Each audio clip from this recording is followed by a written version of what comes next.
Hello guys, welcome to only my talks. Samajavaragamana, Om Bheem Bush వంటి hit సినిమాలతో ఫామ్లో ఉన్నాడు శ్రీవిష్ణు. ఇప్పుడు హ్యాట్రిక్ కొట్టాలని స్వాగనే మూవీ చేశాడు. తనకి రాజరాజ చోరా వంటి డీసెంట్ హిట్ ఇచ్చిన హాసిద్ గోలి ఈ చిత్రానికి దర్శకుడు. రీతు వర్మ, దక్ష నాగర్కర్ హీరోయిన్లు. పీపుల్ మీడియా ఫ్యాక్టరీ సంస్థపై టీజీ విశ్వప్రసాద్ ఈ చిత్రాన్ని నిర్మించారు. ఓ పక్క దేవరా, సత్యం సుందరం వంటి క్రేజీ సినిమాలు థియేటర్లో ఉన్నప్పటికీ వాటిని పోటీని తట్టుకొని నిలబడాలి అంటే స్వాగ్ మంచి టాక్ తెచ్చుకోవాలి. మరి ఆ రేంజ్ స్టాఫ్ ఇందులో ఉందో లేదో తెలుసుకుందాం. శ్వాగానిక వంశానికి చెందిన కథ ఇది. 1550 టైంలో మాతృస్వామ్యం, పితృస్వామ్యం అంటూ మగాళ్ల మధ్య, ఆడవాళ్ల మధ్య ఆధిపత్య తగాదాలు ఉంటాయి. భవపూతి మహారాజు తన సతీమణిని గుప్పెట్లో పెట్టుకోవాలని ఓ పథకం పన్నుతాడు. అందులో విజయం సాధిస్తాడు. అప్పటి నుంచి రాజ్యంలోని మహిళలు అంతా అతని ఆధీనంలో ఉంటారు. మగవాళ్ళు పెత్తనం చేయాలి, ఆడవాళ్ళు మగవాళ్ళకి సేవలు చేయాలి అనేది అతను నిర్దేశిస్తాడు.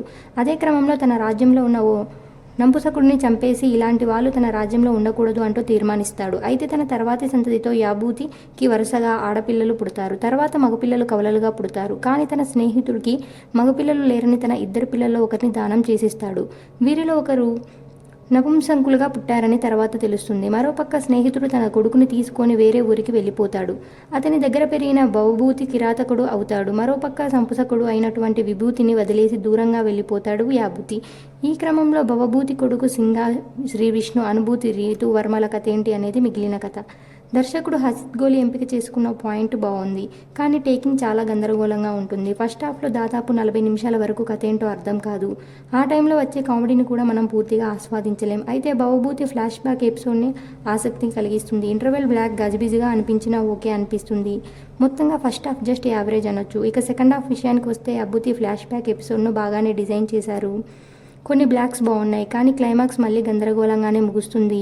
లింగ వివక్ష అనేది సమాజానికి చీడ అన్నట్టు ఓ లైన్తో ముగించారు, కానీ అర్ధాంతరంగానే సినిమా ముగిసిన భావన కలుగుతుంది. స్క్రీన్ ప్లే చాలా కన్ఫ్యూజన్గా ఉంటుంది. కొన్ని డబుల్ మీనింగ్ డైలాగులు నవ్వించేలా ఉన్నాయి, కానీ ఓపిక్గా చూస్తే తప్ప అవి ఎంజాయ్ చేసేలా లేవు.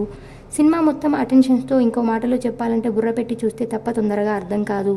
బ్యాక్గ్రౌండ్ మ్యూజిక్ కొన్ని చోట్ల బాగుంది, పాటలైతే ఒక్కటి కూడా వినసొంపుగా లేవు. నటీనటుల విషయానికి వస్తే శ్రీవిష్ణు భవభూతి మహారాజు, యాబూతి, భవభూతి, విభూతి, సింగా వంటి పాత్రలు చేశాడు. యాబూతి పాత్ర ఎమోషనల్గా కనెక్ట్ అయ్యే విధంగా ఉంది. భవభూతి పాత్ర అక్కడక్కడా నవ్విస్తుంది. రీతువర్మ నటనలో కొత్తదనం ఏమీ లేదు, కానీ ఉన్నంతలో ఆమె బాగానే చేసింది. దక్ష కంటే కూడా మీరా జాస్మిన్, శరణ్య, ప్రదీప్ల పాత్రలు బెటర్గా ఉన్నాయి. సునీల్, రవిబాబుల పాత్రలు ఓకే, మిగిలిన వాళ్ళు ఓకే అనిపిస్తారు. Plus points second half Sree Vishnu. Minus points confusing screenplay, పాటలు, ఫస్ట్ హాఫ్. మొత్తంగా ఈ స్వాగ్ మంచి పాయింట్తో రూపొందించిన కామెడీ మూవీ. ఎంతో అటెన్షన్తో చూస్తే తప్ప నచ్చే అవకాశాలు లేవు. రేటింగ్ 2.25. ఇలాంటి అప్డేట్స్ కోసం please like, share, subscribe OMT.